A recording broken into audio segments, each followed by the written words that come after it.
In this video, we will be doing the question answers of class 8 English poem, The Ant and the Cricket. Question 1 is, the cricket says, "Oh, what will become of me? When does he say it and why?" तो जो टिड्डा होता है cricket, वो कहता है कि मेरा क्या होगा, वो ऐसा कब कहता है और क्यों कहता है। तो इसका आंसर है, the cricket said the given line when it found that its cupboard was empty and winter had arrived. तो टिड्डा ऐसी बात तब कहता है जब क्रिकेट ऐसी बात तब कहता है जब उसे दिखता है कि उसका जो कपबोर्ड है यानी उसकी अलमारी जो है वो खाली है, उसमें कुछ खाना नहीं है और विंटर्स आ गए थे यानी सर्दियां आ गई थी। It could not find a single crumb to eat on the snow covered ground and there were no flowers and leaves on the tree. जब उसे कुछ नहीं खाने के लिए मिल रहा था, छोटा सा टुकड़ा भी जमीन पर स्नो के ऊपर नहीं पड़ा था और ना तो कोई पेड़ों पर फूल थे और ना ही पत्तियां थी। It wondered that what would become of it because it was getting cold and since there was nothing to eat, it would starve and die. तो उसे परेशानी हो रही थी कि अब उसका क्या होगा, क्योंकि बहुत सर्दी थी और उसके पास कुछ खाने को नहीं था, इसलिए उसे ऐसा लग रहा था कि शायद वो भूख से मर जाएगा। तो ये इसका आंसर है। क्वेश्चन 2 है, find in the poem the lines that mean the same as neither a borrower nor a lender be Shakespeare. तो ये जो क्वेश्चन है इसमें शेक्सपियर का एक फ्रेज है दिया हुआ, neither be a borrower nor lender be, यानी ना तो उधार दो ना उधार लो। तो ऐसा पोयम में कहाँ पर आया है? तो हमने पढ़ा था कि ऐसा एंट बोलती है कि वी एंट्स डोंट लेंड और बोरो। तो the lines in the poem that mean the same as neither a borrower nor a lender be. तो जो लाइन्स पोएम में बोली गई हैं जो ये बताती हैं कि neither a borrower nor a lender, वो हैं are but we ants never borrow we ants never lend, यानी हम चींटियां जो हैं वो ना तो उधार लेती हैं ना उधार देती हैं। तो आई होप ये सेकंड वाला क्वेश्चन आपको समझ में आ गया है। थर्ड क्वेश्चन है, the ant tells the cricket to dance the winter away. Do you think the word dance is appropriate here? तो ये जो चींटी होती है वो क्रिकेट को बोलती है या टिड्डा को बोलती है कि तुम अब सर्दी में डांस करना। तो क्या आपको लगता है कि डांस यहाँ पर सही है? If so why? तो the ant told the cricket to dance the winter away because when it asked the cricket what it did in the summers and why it had not stored any food in the summers.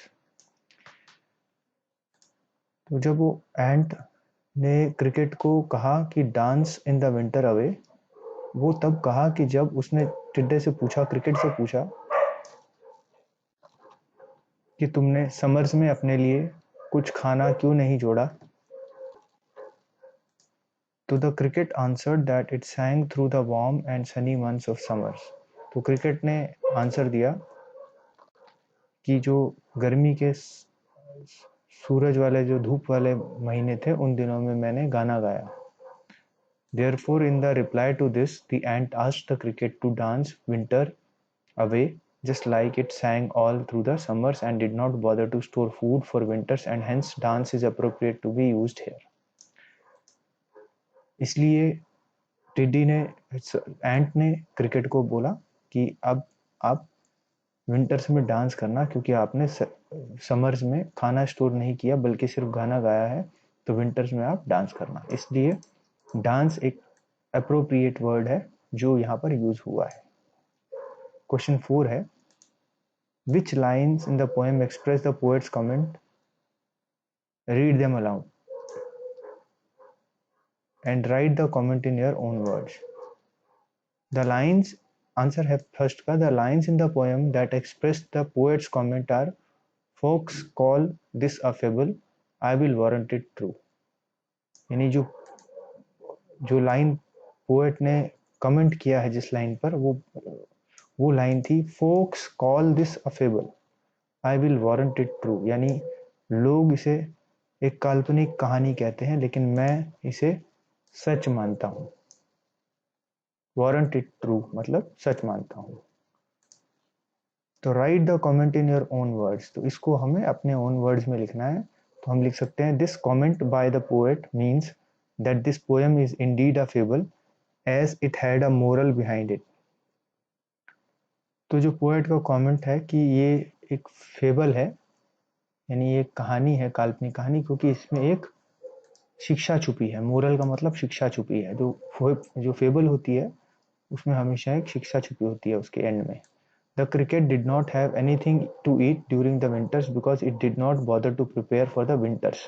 That means it did not make a shelter or store any food during summers.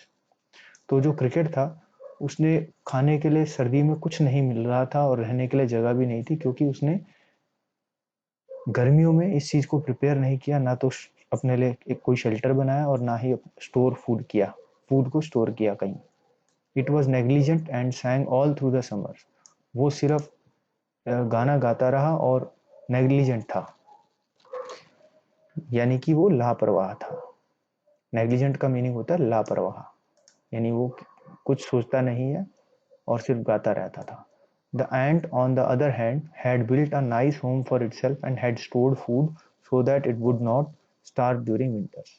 और जो चींटी थी उसने अपने लिए एक घर भी बना लिया, अच्छा सा शेल्टर, और अपने लिए खाना भी स्टोर कर लिया ताकि वो विंटर में भूखा ना रहे। It worked hard during summers to achieve this. और जो एंट था, चींटी, उसने बहुत मेहनत किया समर्स में ताकि उसका घर बन सके और खाना जुड़ सके। Thus, the moral of the poem is to be prepared for the adverse times and always work hard instead of being negligent. इसलिए इस कहानी से हमें ये शिक्षा मिलती है कि हमेशा जो खराब समय के लिए प्रिपेयर होना चाहिए, यानी उसकी तैयारी करके रखनी चाहिए खराब समय की, और हमेशा मेहनत करनी चाहिए लापरवाही करने की जगह। तो ये एक बहुत सुंदर ही मैसेज है जो कि ये पोएम हमें देती है। आई होप ये क्वेश्चन आंसर्स आपको अच्छे से समझ आ गए होंगे। लेकिन इन क्वेश्चन आंसर्स को करने से पहले इस जो पोएम का एक्सप्लेनेशन वाला वीडियो है वो आप ज़रूर देखें, जो हमने इससे पहले बनाया है। All the best.